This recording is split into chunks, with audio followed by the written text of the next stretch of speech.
নমস্কার বন্ধুরা, এসে গেছি আজকে নতুন ভিডিওতে। আর আপনাদের জানাই আমাদের চ্যানেলটিতে স্বাগত। বন্ধুরা, আজকে আমরা আলোচনা করব একটা জবস আর বিজনেসের মধ্যে কীরকম ধরনের তফাৎ হতে পারে। এটা কিন্তু অনেক বড় তফাৎ, কিন্তু আমাদের কাছে সেরকম প্রথমে মনে হয় না, কিন্তু পরের দিকে যখন মনে হয় সেই জায়গা থেকে কিন্তু আমরা নিজেদেরকে ফিরিয়ে আনতে পারি না। এটা একটা বড় সমস্যা। কারণ আপনি যদি নিজের প্যাশনকে অন্য জায়গায় দেখেন, বিজনেস বা কোনো আপনার স্কিলস যেগুলোকে আপনি ছোটোর থেকে বাড়াতে চাইছেন, কিন্তু কিছু আর্থিক অনটনের ব্যাপারে বা ফ্যামিলি প্রেশারের জন্য আপনাকে জবসে ঢুকতে হয়েছে, সেখানে আপনি গিয়ে নিজেকে কিন্তু একটা খারাপ জায়গায় আস্তে আস্তে কিন্তু পাবেন। হতে পারে যে আপনি সেখান থেকে উন্নতি করে নিলেন, কিন্তু বেশিরভাগ ক্ষেত্রে কিন্তু এই জায়গাটা কি হয়, অফিস পলিটিক্সের সম্মুখীন হয়ে যায়, যেখানে বসের বিভিন্ন ধরনের প্রেশার থাকে, অথবা আপনার যে কলিগসরা আছে তারা আপনাকে নিয়ে একটু সমালোচনা করে, সেই জায়গাগুলোতে আপনার মন চলে যায়। আর আস্তে আস্তে আপনি কিন্তু ডিপ্রেশনের দিকে চলে যান, সেগুলোকে কথার উত্তর দিতে থাকেন, সেগুলো নিয়ে অযথা ভাবতে থাকেন। এই সমস্ত ভাবনা চিন্তার যে ক্রমবৃদ্ধিটা, এগুলো বাড়তে থাকে। এগুলো কি হয়, আজকে দিনে আমাদের যে বাইরে থেকে বেশিরভাগ প্রাইভেট জবগুলো আমাদের পাওয়া যায়, সেখানে আরেকটা কি ডিফারেন্স কি, যেরকম আমরা বিজনেসে কিন্তু নিজেদের আইডিয়া বা আমাদের যে বুদ্ধি সেগুলোকে এক্সিকিউট করার জন্য আমাদের কাজগুলো করি। আর আমাদের যে প্রাইভেট জবগুলো থাকে সেগুলোতে আমরা বসকে খুশি করার জন্য কাজগুলো করি, বা কোম্পানির যেখানে বেনিফিটস সেগুলো মিটিংসের মাধ্যমে হয়, সেগুলো করার জন্য আমাদের রুলস দিয়ে দেয়, সেগুলোকে আমাদের ফলো করতে হয়। অ্যাকচুয়ালি এখানে আপনার নিজস্ব কিছু করারই থাকে না, আপনাকে উপরের অর্ডারটাকেই ফলো করতে হয়। এটা বেশি দিন করে খুব বেশি লোক ভালোভাবে করতে পারে না, কারণ আপনি সবসময় অন্যের বুদ্ধি বা অন্যের পরামর্শভাবে নিজেকে চালাচ্ছেন, আপনার এই আইডিয়া এক্সিকিউট করতে পারছেন না। তাতে আপনার কি হয় যে আপনার জবসের মধ্যে যেরকম নিজের প্যাশন সেটাকে ফলো করতে পারেন না। তো অনেকে আছে এই জায়গা থেকে নিজেকে এই সময় শিফট করতে চায়, সেই সময় আর কিন্তু সেটা হয় না। তো ধরেন আমি তারপরে ধরে নেন যে বাড়িতে এসে ফ্যামিলির সাথে নিজস্ব যে স্বাচ্ছন্দ্য মতন যে সময় কাটানো, সেইগুলো অফিস পলিটিক্সের পরে যেগুলো বসের প্রেশার বা কলিগসের কালচারের থেকে নিজেকে বাঁচিয়ে নিয়ে বাড়িতে এসে কিন্তু সেই আর মতন কিন্তু জীবনটাকে চলে নিয়ে যাওয়া যায় না, কারণ জীবনটা এরকমভাবে আস্তে আস্তে কিন্তু খারাপ হতে থাকে। একটা যে কিডস আপনার থেকে যে ভালোবাসা চাইছে, বা আপনি তাকে ভালোবাসা কীভাবে দেবেন যে এরকম মন খারাপ নিয়ে, তারপরে আপনার যে ফ্যামিলি আছে তাকে কীভাবে করে আপনি ভালো রাখবেন। এখানে যদি আমি নিজের অভিজ্ঞতা শেয়ার করি, আমাদের প্রথমেই এই জিনিসটা মানতে হবে যে আপনি যদি ফিজিক্যালি ফিট থাকেন বা আপনি যদি মন থেকে খুব ভালো থাকেন, তাহলে কিন্তু এই বাইরের জগতের যে আলোচনা সেগুলো কিন্তু আপনার কানে পৌঁছালেও সেটা আপনার মন পর্যন্ত পৌঁছায় না, আপনি সেটাকে আটকে দিতে পারেন। কিভাবে, ধরে নেওয়া যাক আপনি যদি ফিট থাকেন, তো আপনার প্রতিনিয়ত আপনি কাজ করতে পারবেন। আপনার কিছু কাজ করার পরে আপনার কিন্তু ক্লান্তি অনুভব হলে পরবর্তী কাজটি করার জন্য আপনি প্রস্তুত আছেন, কারণ আপনি ফিট।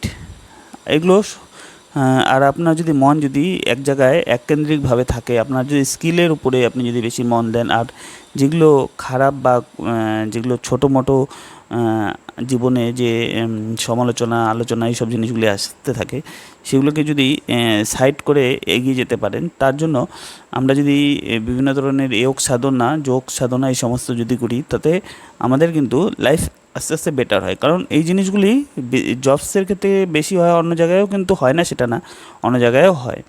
তো এই জিনিসগুলি আমার মনে হয় যে প্রত্যেক মানুষের করা উচিত, যদি জীবনটাকে তাদের ভালো জায়গায় নিয়ে যেতে হয়। তো আর বিজনেসে আপনার যে নিজস্ব প্রবলেমসগুলো আছে, ডেইলি প্রবলেমস নানান রকমভাবে আসবে, সেগুলোকে কী করতে হবে, আপনার কাছে উপরে কিন্তু কোনো বস নেই, সেগুলোকে আপনি প্রবলেমসগুলো সলভ করবেন। আপনি বিজনেসটা কোন দিক দিয়ে একটা ব্রাঞ্চেস করতে পারেন, যেটাতে আপনার একটা আলাদা রকমভাবে ইনকাম আসতে পারে, সেগুলোকে একটু বুদ্ধি করে এক্সিকিউট করছেন, কিছু লোক লাগিয়ে দিচ্ছেন বা কর্মচারী লাগিয়ে দিচ্ছেন। এই সমস্ত জিনিসগুলি কি হয় যে যদি সফল হয়, তখন আপনার কাছে এটা খুব আনন্দদায়কও হয়। তো এটা আপনার নিজস্ব বুদ্ধি, যেটা হিউম্যান সাইকি, যেরকম মানুষ চলতে চায়, মানুষ কারো দ্বারা কিন্তু আবদ্ধ হয়ে বা কারো বশ হয়ে থাকার জন্য এই পৃথিবীতে আসেইনি, তাদের নিজস্ব স্বাধীন চেতা বা স্বাধীন চিত্তভাবেই থাকতে চায়, এটা গড গিফটেড।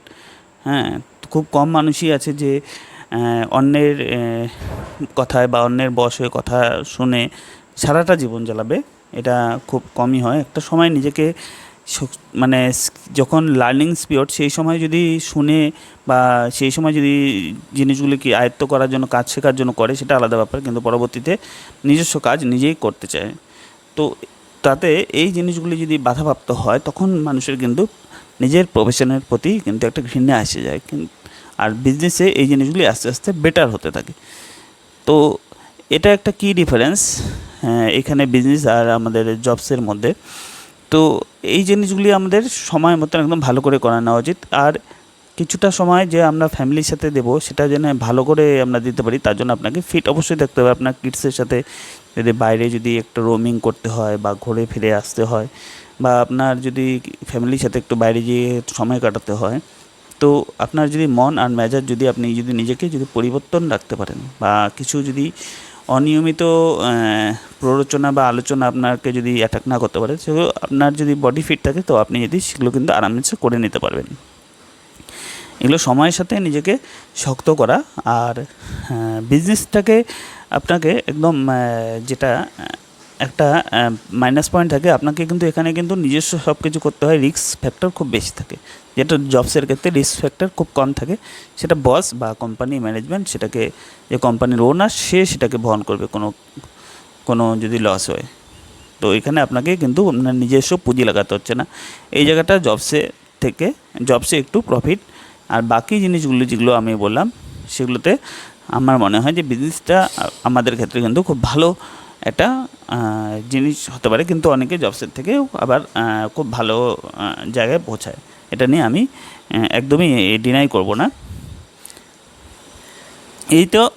এই হচ্ছে আমাদের মানে নিজস্ব প্রফেশনটাকে ধরে নেওয়া যাক যে আপনি যেটা আপনার প্যাশন বানাতে চাইছেন, যে আপনি একটা ভুল জায়গায় চলে গেছেন কিন্তু সেই জায়গা থেকে আপনি নিজস্ব প্যাশানে আসতে চাইছেন, সেটা কিভাবে আসা সম্ভব হতে পারে? একটা আপনি বিক্ষিপ্ত মন নিয়ে আছেন, সঙ্গে আপনার বসের নানান রকমভাবে কথা বা তার যে প্রজেক্টস কাজগুলো শেষ করতে হবে, নয়তো আবার কথা শুনতে হবে, হ্যাঁ, বা কলিগসরা আপনাকে নিয়ে হাসাহাসি করবে, এই সমস্ত জিনিসগুলি আপনার মাথার মধ্যে থাকছে। আপনার কিডস আছে, ফ্যামিলি আছে, নানান রকমভাবে আপনার চাহিদা পূরণ করতে হবে। এই সমস্ত মাঝখানে আপনি প্যাশানটাকে কীভাবে করবেন? সেই সময় এগুলো করাই হয় না। তো আমার মতন আপনি এই রকম ধরনের যে ইউটিউব বা সোশ্যাল মিডিয়ার মাধ্যমে নিজেকে কিন্তু একটা কিন্তু জায়গায় নিয়ে আসতে পারেন, যেটা আপনার আস্তে আস্তে আপনি কিছু শিখে, কোনো কিছুই সবাই প্রথমে একদম এক্সপার্ট হয় না, তো সেগুলোকে আপনি শিখে নিজস্বভাবে এখানে নিজেকে এক্সপ্লোর করতে পারেন অডিয়েন্সের সঙ্গে। আপনার যদি ধারণা যদি অথেন্টিক হয় বা আপনার যদি জেনুইন হয়, আপনি যেই জায়গাগুলো পয়েন্টস করছেন সেই জায়গাগুলো মানুষের যদি প্রবলেমস হয়, তারা যদি এখান থেকে সলিউশন পায়, তো আপনার এই যে মানে একটা যে সঠিক জায়গায় আপনার কিন্তু এই ভিডিও পৌঁছাবে, আর আপনি আস্তে আস্তে কিন্তু বড় হবেন। তো তাদের প্রবলেম সলিউশনগুলো ভাবুন। হ্যাঁ, এই জন্য আপনাকে এই খুব ছোটোভাবে জিনিসটা শুরু করা যায় সেটা আমি উদাহরণ দিলাম আপনাদের কাছে।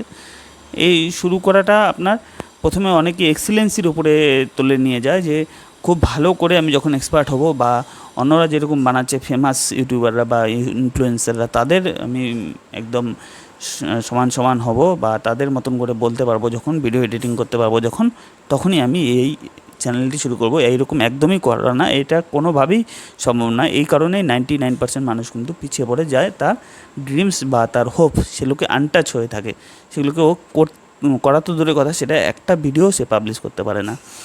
সেখানে আমাদেরকে যতটুকু আমাদের এফোর্ট বা যতটুকু আমরা পারি বা যতটুকু আমরা ক্যামেরার সামনে স্পোক করতে পারি ততটুকু আমাদের করা উচিত। এটা প্রথমেই ইনফ্লুয়েন্সের উপরে আমাদের যাওয়ার কোনো দরকার নেই। আপনার যদি এফোর্ট আপনি যদি মানুষের সামনে সুন্দরভাবে শেয়ার করতে পারেন, তো অবশ্যই সেটা একটা গুড কমিউনিটির মধ্যে, যেটা যাদের কাছে খুব নিডস তাদের কাছে এটা গিয়ে পৌঁছাবে এক না একবার। আর আপনার এই কমেন্টের মাধ্যমে বা তাদের যে ভিউসের মাধ্যমে আপনি কিন্তু আগে যাবেন। তো সবসময় এই জিনিসটি আমাদের মনে রাখতে হবে যে আমরা যেন জেনুইনস অ্যান্ড অথেন্টিক আপনাদের যে স্কিল সেগুলো যেন শেয়ার করি। হ্যাঁ, তো এইভাবে আমরা আমাদের প্যাশনকে ফলো করতে পারি, যেটা আমাদের কাছে প্রফেশনটা এক সময় এখান থেকে দূরে সরে যাওয়া, মানে এখান থেকে সরে প্যাশনে আসা একদমই খুব অসম্ভব ছিল, কিন্তু এখনকার দিনে জিনিসগুলো সম্ভব হয়েছে। আরও বিভিন্ন ধরনের কাজ আছে, যেরকম ফ্রিল্যান্সিং হ্যাঁ, তো ওয়েবসাইট বিল্ডিং আর ধরে নেওয়া যাক যে ফেসবুক, ইউটিউব এই সমস্ত আর্নিংয়ের ওপরে। কারণ এই সময়ে আপনি দেখবেন যে আমরা কিন্তু বেশিরভাগ সময় ফেসবুকে অনবরত স্ক্রল করতে থাকি, একদম যেগুলো আমাদের কাছে কোনো দরকার নেই সেই সব ভিডিও আমাদের চোখে পড়ে, আর সেগুলোকে আমরা টাইম দিতে দিতে 2 ঘন্টা 3 ঘন্টা এমনিই সময় কেটে যায়। তো প্রোডাক্টিভিটি আমাদের যে নিজেদের, সেটা কিন্তু একদমই কমে গেছে। আমাদের প্রোডাক্টিভিটির থেকে আমরা কনজিউমার হয়ে থেকে গেছি, কাস্টমার হয়ে থেকে অন্যের ভিডিও দেখছি। অন্যের ভিডিও দেখার থেকে আমরা যদি নিজের ভিডিও পাবলিশ করি অন্যে দেখে, তো সেটা কেন করব না? তো এখানে তো আমাদের যখন আমরা নিজেদের থেকে বলবো, সেটা কিন্তু অনেক বেশি আমাদের শিক্ষণীয় হবে, আমাদের মনে থাকবে, আর আমরা এই যেভাবে কিন্তু নিজেদেরকে কিন্তু আপগ্রেড করতে পারবো। তো একটা আপনি নিজেকে প্রোডাক্টিভ বলে ভাবুন আজকে থেকে, না কনজিউমার বলে। অন্যের ভিডিওর থেকে সময় না কাটিয়ে নিজের ভিডিওটাকে পাবলিশ করুন, আর আপনার প্রথম পাবলিশ হতে পারে যে 10 জনের কাছে পৌঁছালো, কিন্তু যদি এটা কন্টিনিউয়াসলি আপনি যদি কনসিস্টেন্সি করতে থাকেন, প্যাশনটাকে ফলো, এটা পরবর্তীতে 1 লাখ বা 10 লাখ লোকের কাছে পৌঁছানো কিন্তু অসম্ভব ব্যাপার বলে কিছুই না। তো বন্ধুরা, ভিডিওটি এতটুকুই ছিল। আপনাদের কেমন লাগলো জানাবেন। আমরা পরবর্তী ভিডিওতে আবার আসবো। আমার এটা নিজস্ব প্রতিবেদন, আর তো আপনাদের কেমন লাগলো জানাবেন। চলুন, ধন্যবাদ। পরবর্তী ভিডিওতে আবার দেখা হবে।